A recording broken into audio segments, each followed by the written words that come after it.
ونستهديه ونستغفره ونعوذ بالله من شرور أنفسنا ومن سيئات أعمالنا من يهدي الله فلا مضل له ومن يضلل فلن تجد له وليا مرشدا أشهد أن لا إله إلا الله وحده لا شريك له وأشهد أن محمدا عبده ورسوله اللهم صل وسلم وبارك على محمد وعلى آله وأصحابه أجمعين اللهم رب اشرح لي صدري ويسر لي أمري واحلل عقدة من لساني يفقهوا قولي ولا حول ولا قوة إلا بالله العلي العظيم اللهم لا سهل إلا ما جعلته سهلا وأنت تجعل الحزن إن شئت سهلا ربي يسر ولا تعسر وأتمم بالخير أما بعد. Manusia diberikan syafaat. Apakah ini maksudkan dengan syafaat ataupun syafa'ah? Syafaat apa maksud? Syafaat maknanya pertolongan, bantuan. Jadi di negeri akhirat besok manusia ini diberi syafaat. Jadi dengan izin Allah Subhanahu wa taala ada beberapa golongan boleh memberi syafaat ataupun kita kata bantuan kepada pihak lain ataupun orang lain. Seperti para nabi, syuhada dan juga para ulama boleh memberi syafaat kepada orang lain. Asal-asalnya syafaat ini sesiapa pun tidak boleh memberi syafaat pertolongan kepada orang lain. Dia amalan ni berdasarkan kepada individu. Maknanya amalan masing-masing lah. Amalan kita punya, amalan orang punya. Kita tak boleh nak tolong orang tak boleh nak tolong kita. Itu asal syafaat macam tu, asal pertolongan. Wattaqu yawman la tajzi nafsun an nafsin syai'a wa la yuqbalu minha syafa'atun wa la yu'khadhu minha 'adlun wa la hum yunsurun. Pertolongan dan tebusan tidak diterima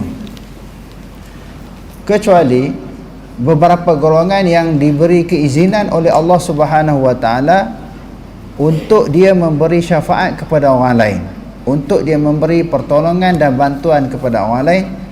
Sebahagian daripadanya, salah satu daripadanya adalah Nabi, khususnya Nabi Muhammad SAW boleh bagi syafaat. Dan syafaat yang paling penting, yang paling besar yang diberi oleh Nabi SAW disebut apa? Syafa'atul kubra ataupun syafa'atul uzma, syafaat yang besar. Apa maksud syafaat yang besar ini? Syafaat Nabi SAW berdoa kepada Allah supaya dipercepatkan hisab. Manusia ni dia tak sabar nak tahu bagaimana kedudukan mereka, nasib mereka di sisi Allah, sama ada syurga ataupun neraka. Jadi macam mana nak tahu sebelum berlakunya hisab? Lalu diperintahkan, lalu Nabi SAW berdoa kepada Allah supaya Allah Ta'ala percepatkan hisab. Dari segi bahasa, ia membawa maksud wasilah atau tuntutan, manakala dari segi huruf merujuk kepada permohonan untuk mendapatkan kebaikan untuk orang lain. Ia diberikan kepada para nabi, ulama amilin, orang-orang yang mati syahid dan juga orang-orang yang soleh. Syafaat akan diberikan kepada orang-orang Islam yang melakukan dosa besar mengikut kadar kedudukan pemberi syafaat di sisi Allah Subhanahu wa taala. Syafaat hanya boleh dilakukan oleh orang yang diberikan keizinan oleh Allah Subhanahu wa taala sahaja pada hari kiamat. Firman Allah Subhanahu wa taala, "Man dzal ladzi yashfa'u 'indahu illa bi'idnih." Maksudnya, tiada sesiapa yang dapat memberi syafaat, yakni pertolongan di sisinya, melainkan dengan izinnya. Firman Allah Subhanahu wa taala, "Yauma idzin la tanfa'u asy-syafa'atu illa man azina lahu ar-rahman wa radiya lahu qawla." Maksudnya, pada hari itu tidak berfaedah syafaat dari dan kepada sesiapa pun kecuali dari orang yang diizinkan oleh Allah yang melimpah-limpah rahmatnya dan kepada orang yang diredai perkataannya. Orang-orang yang diizinkan oleh Allah Subhanahu wa taala untuk memberikan syafaat ialah para nabi, para ulama yang saleh lagi beramal dengan ilmunya, orang-orang yang mati syahid dan juga para malaikat. Dalam hadis Sahih Uthman bin Affan radhiyallahu anhu menjelaskan, Rasulullah sallallahu alaihi wasallam bersabda, "Yashfa'u yawmal qiyamati thalatha, al-anbiya'u thumma al-ulama thumma asy-syuhada." Maksudnya, Tiga golongan manusia yang akan memberi syafaat kepada hari kiamat kelak, iaitu para nabi, para ulama dan juga orang-orang yang mati syahid. Syafaat yang diberikan oleh malaikat mulia sabit dalam firman Allah Subhanahu wa taala, "Wa kam min malakin fis samawati la tughni syafa'atuhum syai'an illa min ba'di an ya'zana Allahu liman yasha'u wa yarda." Maksudnya, golongan yang musyrik mengharapkan pertolongan benda-benda yang mereka sembah itu, padahal berapa banyak malaikat di langit, syafaat mereka tidak dapat mendatangkan sebarang faedah, kecuali sesudah Allah mengizinkan bagi sesiapa yang dikehendakinya dan diredainya. Nabi Muhammad SAW merupakan orang yang pertama diberikan perhormatan untuk memberikan syafaat dan dengan memohon syafaat kepada Allah Subhanahu wa taala untuk menyegerakan hisab di padang mahsyar kepada manusia yang berhimpun di situ. Ia juga dikenali dengan nama syafaat Atul Uzma atau syafaat besar yang dikhususkan untuk baginda sallallahu alaihi wasallam sahaja. Ia dicemburi oleh manusia generasi awal dan juga generasi akhir. Ia juga merupakan maqam mahmud yang disebutkan dalam firman Allah Subhanahu wa taala, "Wa minal laili fatahajjad bihi nafilatan laka 'asa an yab'athaka rabbuka maqaman mahmuda." Sebahagian daripada malam. Dia tak kata keseluruhan malam. Sebahagian. Macam buat sedekah. Wa mimma razaqnahum yunfiqun. Sebahagian daripada apa yang kami rezekikan kepada kamu, hendaklah kamu sedekah. Jadi jangan sedekah semua. Sebahagian digunakan untuk keperluan kita, sebahagian lagi disedekah. Dan malam pun sama, bukan satu malam itu tak tidur-tidur. Dia kata sebahagian daripada malam. Hendaklah kamu bertahajud. Apa maksud tahajud? Banyak kali dah kita ulang. Apa maksud tahajud? Tarkul hujud ni apa makna? Bangun daripada tempat tidur, kita beribadah kepada Allah. Itu makna tahajud. Dan majoriti ulama faham makna tahajud itu maknanya sesuatu amalan ibadat yang dilakukan setelah bangun daripada tidur. Sama ada melibatkan sembahyang, dibangun di sembahyang sunat. Apa-apa sembahyang semua dipanggil tahajud. Sebab itu Imam Nawawi menyebut di dalam kitab Mughniul Muhtaj, termasuklah orang yang tidur terlebih dahulu, lalu dia bangun, dia sembahyang witir. Bila dia sembahyang witir dia juga sembahyang witir itu juga dianggap sebagai tahajud. Dia sembahyang niat witir, tetapi dia dianggap juga sebagai bertahajud. Jadi dengan maksud tarkul hujud ini, sama ada dia bangun, contohnya kita bulan Ramadan ini kita dah selesai tarawih dan ditamatkan dengan witir. Jadi bangun nanti nak sembahyang apa? Bangun sahur nanti. Sebab kalau kita tengok dalam hadisnya, Nabi dia buat 8 tarawih, lepas tu ditutup dengan witir 3, jadi 11. Jadi Aisyah kata dia tak tambah sama ada dalam bulan Ramadan ataupun di luar Ramadan. Cuma bagi orang yang buat lagi itu, ada beberapa cara, beberapa kafiat, kerana sebanyak-banyak witir sama ada 13 ataupun 11. Maka bila dia dah buat 3 dan nanti dia nak buat witir, dia nak bangun malam, dia nak buat lagi, dia tambah 1 lagi jadi 4, maka genap. Maka dia sembahyang tutup pula dengan ganjil. Okey. Adapun keadaan yang kedua, orang yang dah buat witir, dia pegang pada satu pendapat yang lain tentang witir tidak boleh dilakukan 2 kali di dalam satu malam. La witrani fil lail, tidak ada 2 witir di dalam satu malam. Maka dia nak buat macam mana? Dia tak payah buat witir dah, dia tutup. Macam tadi kita dah tutup dengan witir. Bangun nanti dia sembahyang apa pun. Dia sembahyang istikharah ke, dia sembahyang mutlak ke, maka tak payah lagi dia tutup dengan witir. Okey, nak sambung masalah tahajud tadi, dia bangun nanti dia baca Quran sahaja, itu juga dia telah bertahajud kepada Allah. Bangun nanti dia baca Quran dia berselawat, dia berzikir, tahajud tu. Kerana majoriti ulama faham tahajud dengan makna tarkul hujud, buat ibadat setelah bangun daripada tidur. Sedikit sangat daripada kalangan ulama memahami tahajud dengan maksud nama bagi sembahyang. Sikit ulama faham macam tu. Sama ada ulama tafsir, ulama hadis, ulama fiqh faham tahajud tarkul hujud. Bangun daripada tempat tidur di qiyamul lail. Sembahyanglah apa pun jenis sembahyang, semua dinamakan tahajud. Dia zikir, dia baca Quran, dia berdoa kepada Allah. Semua perbuatan-perbuatan itu dipanggil tahajud. Semoga dengan tahajud itu Allah Ta'ala membangkitkan engkau pada hari kiamat berada di tempat yang terpuji. Ini ayat ini Allah Ta'ala sebut kepada Nabi SAW. Maqamah mahmudah itu maknanya syafa'atul uzma. Nabi boleh bagi syafaat yang besar. Itu doa, iaitu berdoa kepada Allah supaya dipercepatkan hisab. Okey, terus. Dalam hadis Abu Hurairah radhiyallahu anhu menjelaskan, Nabi SAW pernah ditanya tentang firman Allah Subhanahu wa taala, "Asa an yab'athaka rabbuka maqaman mahmuda." Qala huwa al-maqam alladhi ashfa'u li ummati fihi. Maksudnya, semoga Tuhanmu membangkitkan dan menempatkanmu pada hari akhirat di tempat yang terpuji. Baginda bersabda, ia adalah maqam yang aku gunakan untuk memberikan syafaat kepada umatku.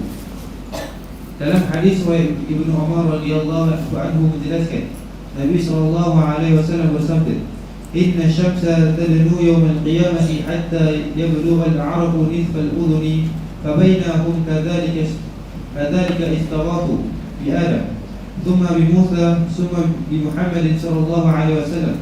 وزاد عبد الله بن صالح حدثني الليث حدثني أبي جعفر فيشفع ليرضى بين الخلق فيمشي حتى يأخذ بخلقة الباب فيومئذ يبعثه الله مقاما محمودا يحمله أهل الجمع كله. Maksudnya, matahari didekatkan dengan manusia pada hari kiamat sehingga belum mencapai separuh telinga. Ketika mana manusia berada dalam keadaan tersebut, mereka meminta pertolongan daripada Adam, kemudian Musa, kemudian dengan Muhammad. Abdullah bin Salih menambah, aku diberitahu oleh Laythu dan ujar beliau, aku diberitahu oleh Ibnu Abi Ja'far. Katanya, lalu baginda mensyafaatkan agar seluruh manusia disegerakan hisab. Baginda berjalan sehingga memegang pintu syurga. Ketika itu Allah Subhanahu wa taala mengutus kepada baginda maqam mahmud yang dipuji oleh seluruh manusia yang berhimpun di padang mahsyar. Dalam hadis lain riwayat Jabir radhiyallahu anhu menjelaskan, Nabi SAW bersabda, "Syafa'ati li ahli al-qaba'ir min ummati." Maksudnya, syafaatku adalah untuk umatku yang melakukan dosa besar. Syafaat dapat dibahagikan kepada 5 jenis, iaitu yang pertama, syafaat untuk menyegerakan hisab di padang mahsyar. Tujuannya adalah untuk merehatkan manusia baik yang beragama Islam maupun yang bukan beragama Islam daripada terlalu lama berada di padang mahsyar dan berhadapan dengan berbagai kedahsyatan suasana huru-hara di padang mahsyar tersebut. Kedua, syafaat adalah bentuk memasukkan segolongan manusia ke dalam syurga tanpa hisab dan hanya khusus untuk Nabi Muhammad SAW sahaja. Ketiga, syafaat untuk meningkatkan darjat. Syafaat ini tidak khusus untuk Nabi SAW sahaja. 3 jenis syafaat di atas tidak menimbulkan perselisihan dalam kalangan ulama tauhid. Keempat, syafaat untuk orang yang melakukan dosa besar yang berhak masuk ke dalam neraka sebelum memasuki neraka. Kelima, syafaat untuk mengeluarkan orang yang melakukan dosa besar daripada neraka. 2 jenis syafaat yang terakhir ini ditolak oleh golongan Mu'tazilah dan Khawarij. Dan setiap orang yang berpendapat orang yang melakukan dosa besar kekal dalam neraka, tetapi diterima oleh golongan ahli sunnah yang beraliran Asy'ariyah, Al-Maturidiyah dan Salaf, kerana terdapat dalil-dalil yang jelas dan terang tentangnya. Syafaat yang diberikan oleh para ulama pula sabit dengan hadis riwayat Abu Sa'id radhiyallahu anhu, "Inna min ummati man yashfa'u lil fi'ami minan nas, wa minhum man yashfa'u lil qabilati, wa minhum man yashfa'u lil 'atabah, wa minhum man yashfa'u lil rajul hatta yadkhulul jannah." Maksudnya, dalam kalangan umatku ada orang yang boleh memberi syafaat kepada satu jemaah, ada orang yang dapat memberi syafaat kepada satu kabilah, ada yang dapat memberi syafaat untuk satu keluarga, dan ada yang dapat memberikan syafaat untuk 1 atau 2 orang mengikut kadar amalannya. Penahanan orang beriman antara syurga dan neraka. Setelah dekat nak masuk syurga tu kena tahan lagi. Maknanya bukan terus masuk. Yang ni untuk apa? Untuk selesaikan perselisihan yang berlaku di kalangan manusia atas dunia ni. Sebab itu kita duk berbalah dengan orang, kelahi dengan orang ni kena selesai atas dunia. Sebab tu dalam Quran summa ila yaumil qiyamati fima kuntum fihi takhtalifun kan, apa sesuatu yang kamu persisihkan, perbalahkan Allah Ta'ala akan hukum sekali lagi, liyahkuma bainahum. Allah Ta'ala akan selesai sekali lagi. Oleh kerana tu bila kita berkerisih dengan orang, berbalah dengan orang, berselisih dengan orang, kena pastikan kita betul. Nak tahu betul tak betul, mesti ada panduan, ada ikutannya, iaitu Quran dan hadis. Jangan kita rasa kita je betul, orang lain semua salah. Betul dan salah tu berdasarkan pada andaian, pada ukuran kita sendiri, bukan berdasarkan kepada pertimbangan kitab. Kita takut jadi macam isu yang kita akan bahas ni, sampai di hari kiamat esok nak masuk syurga tertahan kerana duk berbalah dengan orang tak selesai, melibatkan harta benda orang, kita maki hamun orang, kita hentam orang, tanpa ada alasan-alasan yang kukuh dan sesuatu perkara yang dibenarkan di dalam syarak. Kita membuat sesuatu perkara yang menyebabkan orang ni, menyebabkan sesuatu tindakan kita itu, kita ni menjadi dianggap sebagai bersalah. Bukan maksud tak boleh tegur orang, kita tak boleh kritik sesuatu benda yang betul, yang perlu kita kritik, tegur boleh. Kita nak bagi teguran, nak bagi kritikan boleh, tetapi masih di dalam ruang lingkup, di dalam adab-adab yang digariskan di dalam agama. Kalau terkeluar pada tu, besok kita takut. Amalan lain banyak, dengan puasanya, di siang hari, malam berqiyamulai, tapi dengan sebab isu kita ni dengan orang tak selesai. Sebab tu syarat taubat, bila seorang itu melakukan kesalahan, kesilapan dengan Allah, berapa syarat taubat dia untuk Allah Ta'ala ampun, Allah Ta'ala maafkan kesalahan dia? Ada 3 kan. Imam Ghazali sebut, Imam Nawawi sebut. Kita berhenti daripada melakukan maksiat, menyesal, bercita-cita tak ulang balik. Tetapi dengan manusia kena tambah satu lagi, nak kena minta maaf dulu. Lebih-lebih lagi kalau kita tak izinkan. Kecuali jelas, dia ada kecuali-kecuali itu banyak lah. Kecuali orang tu terang-terang salah berdasar Quran hadis, itu kita boleh lah sebut supaya dia tidak diikuti. Kalau tak terang dia salah, cuma kita berbeza pendapat dengan dia, tak boleh kita nak takyinkan.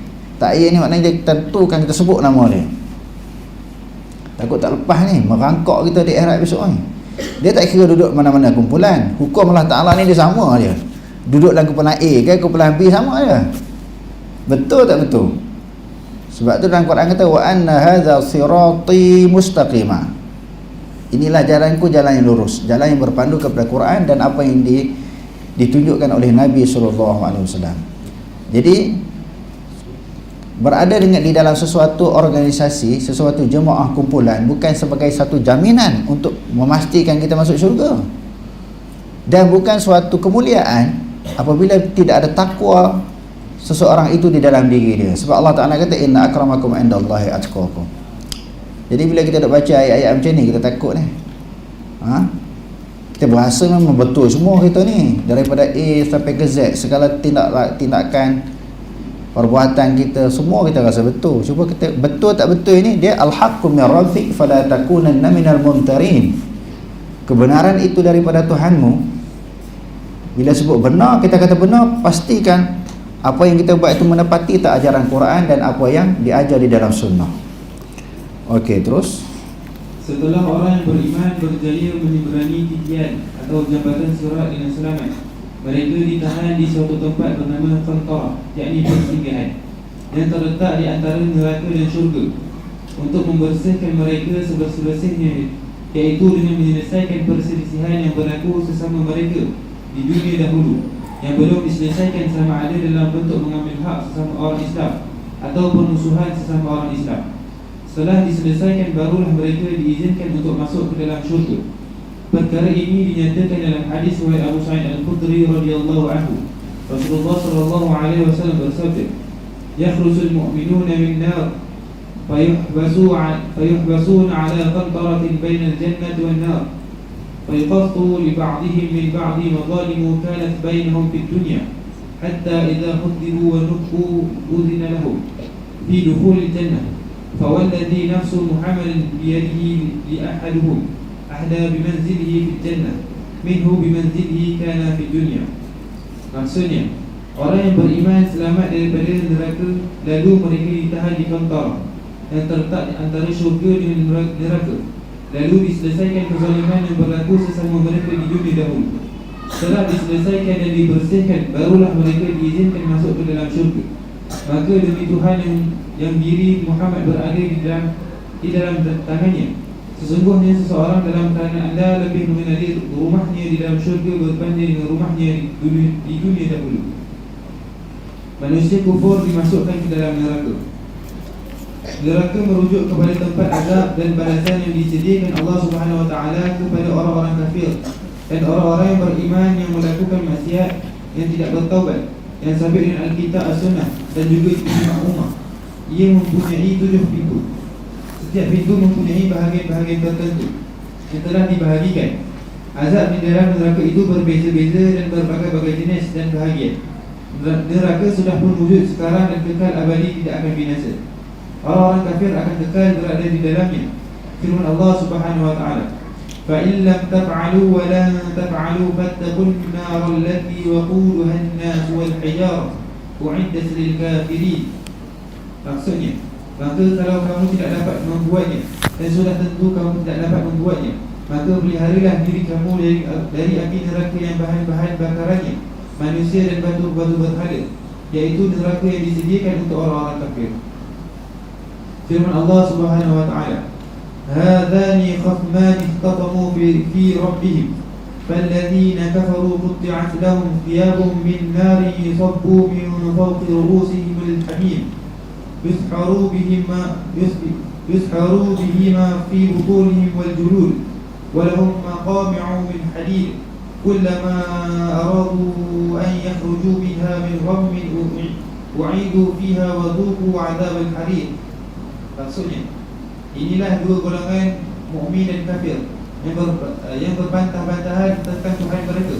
Maka orang-orang yang kafir akan disediakan untuk mereka pakaian dari api neraka, serta dicurahkan atas kepala mereka air panas yang menggelegar, yang dengannya dihancurkan apa yang ada dalam perut mereka dan juga kulit badan mereka.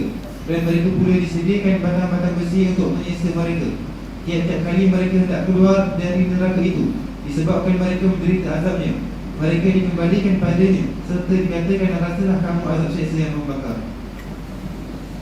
Dalam hadis yang diriwayatkan daripada Abu Hurairah radhiyallahu anhu menjelaskan, takhruju 'unuqun minan nari yawm al-qiyamah laha 'ainani tukhbirani wa udhunani tasma'ani wa lisan yantiqu yaqulu inni ukiltu bi thalatha bi kulli jabbarin 'anidin wa bi kulli man da'a ma'a Allah ilahan akhar wa bil musawwirin. Maksudnya, satu tengkuk akan keluar daripada neraka pada hari kiamat. Ia mempunyai 2 mata yang boleh melihat, 2 telinga yang boleh mendengar, dan lisan yang boleh bercakap. Ia berkata, sesungguhnya aku diwakilkan untuk melakukan 3 perkara, iaitu membakar setiap orang yang sombong lagi degil, setiap orang yang berdoa kepada Tuhan yang lain daripada Allah, dan orang yang membuat patung. Orang yang meninggal di atas kalimah tauhid tidak akan kekal dalam neraka jika diazab di dalam neraka kerana melakukan dosa-dosa besar. Sebaliknya, orang yang melakukan syirik dan kufur kekal dalam neraka dan tidak akan keluar daripada neraka tersebut buat selama-lamanya. Firman Allah Subhanahu Wa Taala, innal ladzina kafaru min ahli alkitab wal musyrikin fi nari jahannam khalidin fiha ulaika hum syarrul bariyah. Maksudnya, sesungguhnya orang-orang yang kafir dari ahli kitab dan orang-orang yang musyrik itu akan ditempatkan di dalam neraka jahanam, kekalah mereka di dalamnya. Mereka itulah sejahat-jahat makhluk. Orang-orang yang melakukan dosa-dosa besar yang dimaksudkan ialah orang-orang yang melakukan dosa-dosa besar dan meninggal dalam keadaan tidak sempat bertaubat. Allah Subhanahu Wa Taala akan memasukkannya ke dalam neraka untuk diazab buat sementara waktu, sebagai balasan di atas apa yang dilakukan, kemudian dikeluarkan dan dimasukkan ke dalam syurga. Kecuali orang yang diampunkan Allah Subhanahu Wa Taala sebelum masuk ke dalam neraka, dia akan masuk ke dalam syurga sebelum merasai azab di dalam neraka. Dalam hadis Anas radhiyallahu anhu menjelaskan, Nabi SAW bersabda, yakhruju minan nari man qala la ilaha illallah wa fi qalbihi waznu sha'iratin min khair ويخرج من النار من قال لا إله إلا الله وفي قلبه وزن برة من خير ويخرج من النار من قال لا إله إلا الله وفي قلبه وزن ذرة من خير.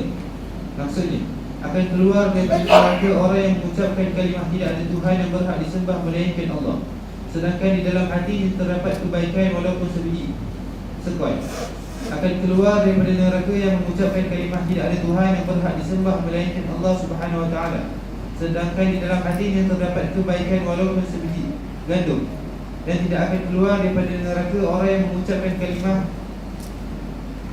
tidak ada Tuhan yang berhak disembah melainkan Allah Subhanahu Wa Taala, sedangkan di dalam hatinya terdapat kebaikan walaupun sebesar atom. Manusia beriman dimasukkan ke dalam syurga. Syurga dari segi bahasa membawa maksud kebun, dari segi istilah membawa maksud tempat balasan pahala dan nikmat yang kekal abadi yang disediakan Allah Subhanahu Wa Taala untuk orang-orang yang beriman. Di dalamnya ada bidadari, pelayan-pelayan yang kekal abadi, daging burung yang lazat, sungai-sungai daripada air tawar, madu yang suci murni, air susu yang tidak berubah rasanya, dan arak yang mengandungi kelazatan kepada orang-orang yang meminumnya. Di dalamnya juga terdapat perkara-perkara yang tidak pernah dilihat oleh mata kasar manusia, tidak pernah didengar oleh telinga dan tidak pernah terlintas dalam hati mereka. Penghuninya bersaudara dan bertemu antara satu sama lain sambil duduk di atas katil masing-masing. Allah Subhanahu Wa Taala mencabut perasaan iri hati dan dengki daripada hati-hati mereka. Mereka hidup berkasih sayang. Ucapan mereka di dalam syurga ialah salam sejahtera dan nikmatnya kekal abadi. Syurga mempunyai 8 pintu. Pintu-pintu itu pula melibatkan berbagai-bagai jenis bahagian dan derajat. Yang paling tinggi ialah syurga Firdaus. Ahli syurga yang memperoleh nikmat yang paling sedikit sekali ialah yang memperoleh nikmat yang ada di dunia dan 9 kali ganda daripadanya. Penghuninya tidak akan menghadapi saat kematian dan kebinasaan. Syurga sudah wujud sekarang di tempat yang hanya diketahui Allah Subhanahu Wa Taala, sebagaimana neraka sudah wujud sekarang dan berada di tempat yang hanya Allah Subhanahu Wa Taala sahaja mengetahui. Ia dibuktikan berdasarkan Alkitab, As-Sunnah dan ijma' ummah. Firman Allah Subhanahu Wa Taala, وسارعوا إلى مغفرة من ربكم وجنة عرضها السماوات والأرض أعدت للمتقين. Maksudnya, dan segeralah kamu kepada mengerjakan amal-amal yang baik untuk mendapat keampunan dari Tuhan kamu dan mendapat syurga yang bidangnya seluas segala langit dan bumi, yang disediakan bagi orang-orang yang bertakwa. Firman Allah Subhanahu Wa Taala, Innal ladhina amanu wa 'amilus salihati kanat lahum jannatul firdausi nuzula khalidina fiha la yabghun 'anha hiwala. Maksudnya, sesungguhnya orang-orang yang beriman dan beramal soleh disediakan bagi mereka syurga-syurga Firdaus sebagai tempat tetamu yang serba mewah. Mereka kekal di dalamnya dan tidak ingin berpindah daripadanya.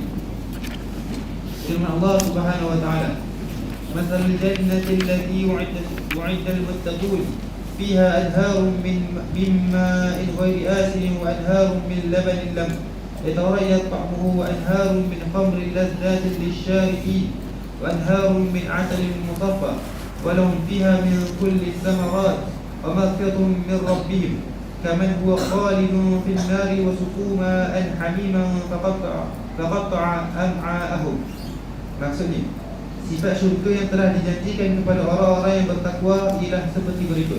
Ada padanya beberapa sungai dari air yang tidak berubah rasa dan baunya, dan beberapa sungai dari susu yang tidak berubah rasanya, serta beberapa sungai dari arak yang lazat bagi orang-orang yang meminumnya, dan juga beberapa sungai dari madu yang suci bersih. Dan ada pula untuk mereka di sana segala jenis buah-buahan serta keredaan dari Tuhan mereka. Adakah orang-orang yang tinggal kekal di dalam syurga yang sedemikian itu keadaannya sama seperti orang-orang yang tinggal kekal di dalam neraka dan diberi minum dari air yang menggelegak sehingga menjadikan isi perut mereka hancur? Sudah tentu tidak sama. Okey, berdasarkan kepada ayat Quran dan juga hadis-hadis yang sahih, syurga tu neraka tu dah ada. Di antara bukti yang lain, asal Nabi Adam dan Hawa duduk di mana? Dan syurga kan? Dan berdasarkan kepada hadis juga, selain daripada ayat-ayat yang telah kita baca tadi, menunjukkan syurga tu dah ada. Yang keduanya neraka, yang Nabi kata raudatun min riyadil jannah hufratun min hufarin nar. Kubur ini adalah satu alam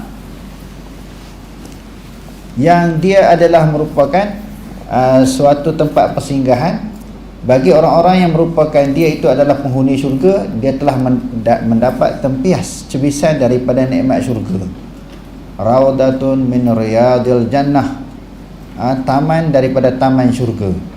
Kalau dia merupakan ahli syurga, sebahagian daripada nikmat syurga dia dah dapat. Maknanya syurga tu dah ada. Sebaliknya, seseorang yang akan dimasukkan dalam neraka, sebahagian daripada siksaan api neraka dia dah terasa di dalam kubur. Okey, terus. Dalam hadis Abu Hurairah radhiyallahu anhu menjelaskan, Rasulullah sallallahu alaihi wasallam bersabda, "A'dadtu li'ibadi as-salihin ma la aynun ra'at wa la udhun sami'at wa la khatara 'ala qalbi bashar." Maksudnya, aku sediakan untuk hamba-hambaku yang soleh sesuatu yang tidak pernah dilihat oleh mata, tidak pernah didengar oleh telinga, dan tidak pernah terlintas dalam hati manusia.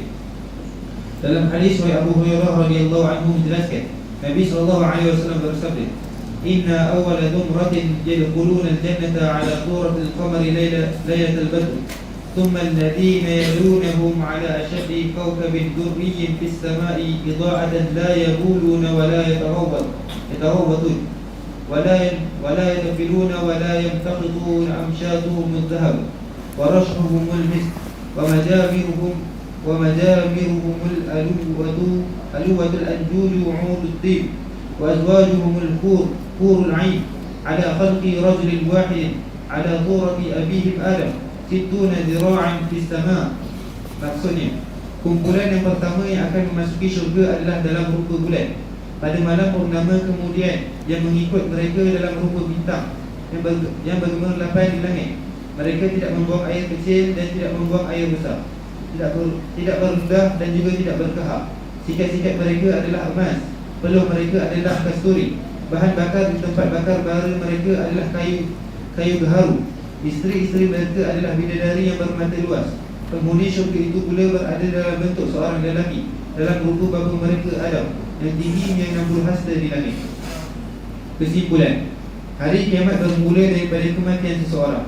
Berdasarkan hadis riwayat Hani' Maula Uthman bin Affan, katanya, كان عثمان إذا وقف على قبر بكى حتى يبل لحيته فقيل له تذكر الجنة والنار فلا تبكي وتبكي من هذا فقال إن رسول الله صلى الله عليه وسلم قال إن القبر أول منزل من منازل الآخرة فإن نجا منه فما بعده أيسر منه وإن لم ينجو منه فما بعده أشد منه. Maksudnya, apabila Uthman berdiri di sebelah kubur, beliau akan menangis sehingga basah janggutnya. Beliau ditanya, ketika Tuan mengingati akhirat dan api neraka, Tuan tidak menangis, tetapi ketika mengingati kubur, Tuan menangis. Ujar beliau, aku mendengar Rasulullah SAW bersabda, kubur adalah persinggahan pertama menuju ke akhirat. Jika seseorang selamat di situ, yang selepas daripada itu adalah lebih mudah. Dan jika dia tidak selamat ketika berada di situ, yang selepas daripada itu lagi tidak selamat. Ada juga dalam kalangan ulama yang berpendapat hari pertama akhirat bermula daripada kebangkitan seseorang daripada kubur, dan hari terakhir ialah apabila ahli syurga memasuki syurga dan ahli neraka memasuki neraka. Masa ketibaannya tidak diketahui melainkan Allah Subhanahu wa taala sahaja. Wallahu a'lam. Aqulu qawli hadza wa astaghfirullah al-'azim li wa lakum. Wassalamu alaikum warahmatullahi taala wabarakatuh.